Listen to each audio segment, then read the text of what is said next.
For the third time since its founding in 1985, the Canadian Auto Workers Union has elected a new president at a special convention in Toronto, September the 6th, 2008. Are there any further nominations for national president? Seeing no one at the mics or heading towards the mics, I declare nominations closed, and I ask Brother Lewenza whether he will stand for national president.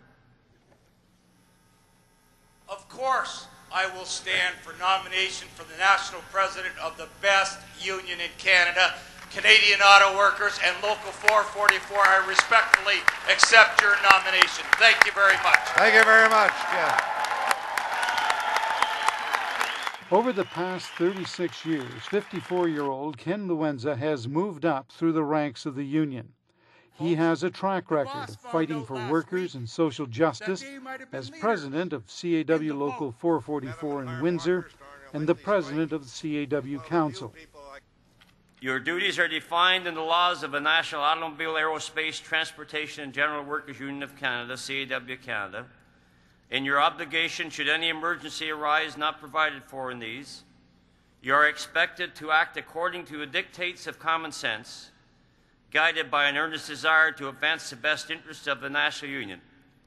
I trust you will faithfully perform your duties so that you may gain not only the esteem of your brothers and sisters, but what is even more important, the approval of your conscience. You will now assume your office. Congratulations, brother. Taking over as the national president of the CAW, Lewenza stressed that 70% of workers in Canada are unorganized, and that is a great potential for the union to tap into.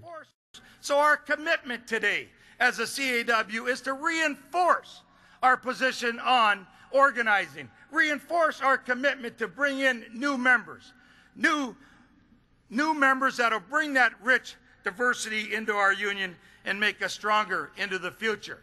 Lewenza pledged to continue the fight for fair trade policies. What we need in Canada is a made-in-Canada industrial policy, a manufacturing policy that preserves jobs where we don't have to go to the government, and beg on our knees to protect the interests of our members and the communities in which we live. On the eve of a federal election, Lewenza warned the delegates, the rank-and-file members, and the people of Canada not to be fooled as to who Prime Minister Harper really is. It's a Stephen Harper that comes from the Reform Party. It's a Stephen Harper that comes from the National Citizens Coalition. It's the Stephen Harper that would like to destroy the rights of the labor movement to organize, the rights of the labor movement to mobilize, and the rights of the labor movement to free collective bargaining. That's the Stephen Harper that's out there in the real sense, and we got to stop him in his tracks. Earlier in his farewell address, retiring CAW President Buzz Hargrove condemned Harper for trying to buy auto workers' votes. This is a government that we've been meeting for 3 years that said time after time, not only to us personally, but in public, that we will not support any industry. We're not going to put any money into an auto plant. We're not going to pick winners and losers. Yet, 4 or 5 days before an election call, they find over $300 million, not to help the industry. They don't give a damn about the industry. Not to help the workers and families and communities. They don't give a damn about them. They're doing it trying to convince people that they're good people and they want to buy the votes of the auto workers. Well, we should send them a message today that this is what we think of their effort to try to bamboozle us into voting for them.